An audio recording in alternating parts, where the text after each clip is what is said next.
ସକାଳୁ ସକାଳୁ ଫ୍ରେଶ୍ ହେଇ ବାଲକୋନି କି ଗଲା ପରେ ଦେଖିଲି ମୁଁ ଲଗେଇଥିବା ଗମଲାରେ ମନ୍ଦାର ଗଛରେ ହେଇଛି 3ଟା ମନ୍ଦାର ଫୁଲ। ମୋତେ ତ ବହୁତ ବଢ଼ିଆ ଲାଗିଲା। ଆଉ ମୁଁ ତୁଳି ଆଣିଲି ପୂଜା କରିବା ପାଇଁ।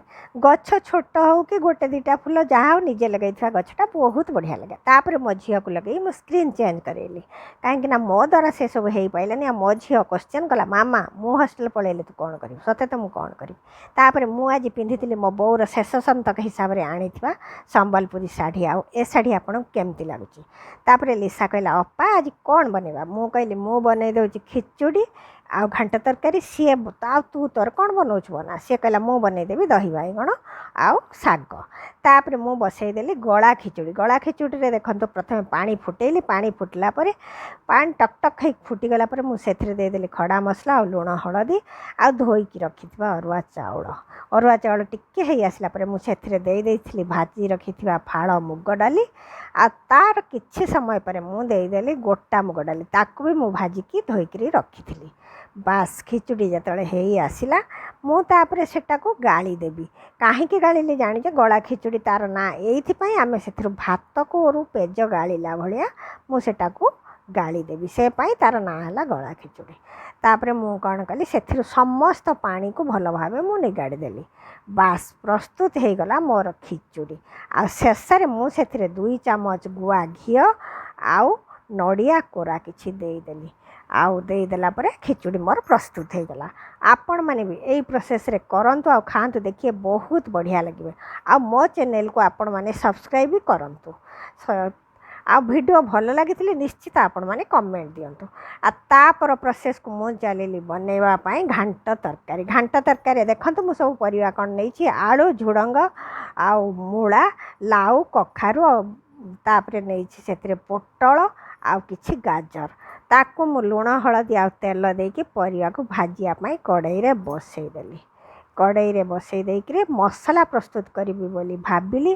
ତାକୁ ଟିକେ ଲୁଣ ହଳଦୀ ଦେଇ କିଛି ସମୟ ପାଇଁ ମୁଁ ଓଲଟ ପାଲଟ କରିକି ଘୋଡ଼େଇ ଦେଲି ସିଝିବା ପାଇଁ। କାହିଁକିନା ପରିବାଟା ସିଝିଗଲା ପରେ ମୁଁ ତାପରେ ଦେବି ମସଲା। ଦେଖିବେ ଏଇ ତରକାରୀ ବି ଆପଣମାନେ କରିକିରି ଖାଆନ୍ତୁ, ବହୁତ ଟେଷ୍ଟି ଆଉ ବହୁତ ଭଲ ଲାଗିବ। ବିନା ପିଆଜ ରସୁଣରେ ତ ଏ ତରକାରୀ ମୋତେ ବହୁତ ଭଲ ଲାଗିଲା। ଆଉ ଆପଣମାନେ ଏଇ ପ୍ରୋସେସ୍ରେ କରନ୍ତୁ ଆଉ ଖାଆନ୍ତୁ ଆଉ ସମସ୍ତଙ୍କୁ ବି ଖୁଆନ୍ତୁ। ଦେଖନ୍ତୁ ମୋର ପରିବା ଏବେ ସିଝି ଆସିଲା। ଆଉ ମୁଁ ମସଲାରେ ନେଇଥିଲି କଞ୍ଚା ଲଙ୍କା। ଦେଖନ୍ତୁ ମୁଁ ବେଶୀ କିଛି ମସଲା ନେଇନି, କଞ୍ଚା ଲଙ୍କା, ଧନିଆ, ଜିରା ଆଉ ଅଦା ଟିକେ, ଆଉ 2ଟି ମାତ୍ର ଟମାଟୋ। ତାକୁ ମୁଁ ଗ୍ରାଇଣ୍ଡ କରିନେଲି। ଆ ଭିତରେ ମୋର ପ୍ରସ୍ତୁତ ହେଇଗଲା ମସଲା। ମସଲାକୁ ମୁଁ କଷି କାଷି ଦେଇକିରି ଏ ପରିବା ସିଝାକୁ ସବୁ ସେଥିରେ ମୁଁ ଢାଳିଦେଲି। ଆଉ ହଁ, କହିବାକୁ ମୁଁ ଭୁଲିଗଲି, ମସଲା କଷିଲା ବେଳେ ମୁଁ ଟିକେ ସେଥିରେ ଲଙ୍କା ପାଉଡ଼ର ବି ଦେଇଥିଲି, ମାନେ ଲଙ୍କା ଗୁଣ୍ଡ।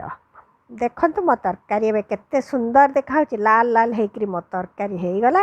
ମୁଁ ତାପରେ ଶେଷରେ କ'ଣ ଦେଉଛି ଦେଖନ୍ତୁ, ତରକାରୀକୁ ଟିକେ ସମୟ ଫୁଟିବା ପାଇଁ ଛାଡ଼ିଲି ଆଉ ସେଥିରେ ଦେଇଦେଲି ଜିରା ଲଙ୍କା ଗୁଣ୍ଡ।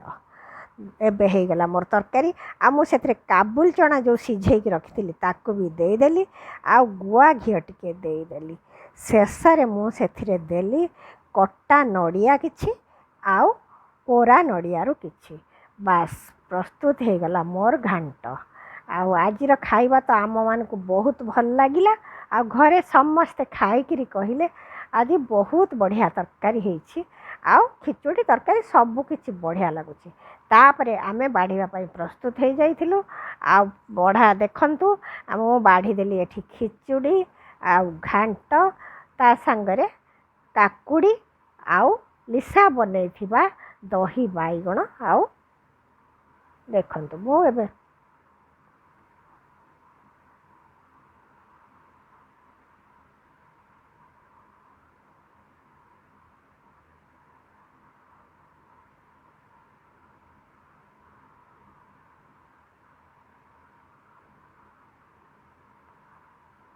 ବଢ଼ା ହେଇଗଲା ଖିଚୁଡ଼ି ଆଉ ଘାଣ୍ଟ।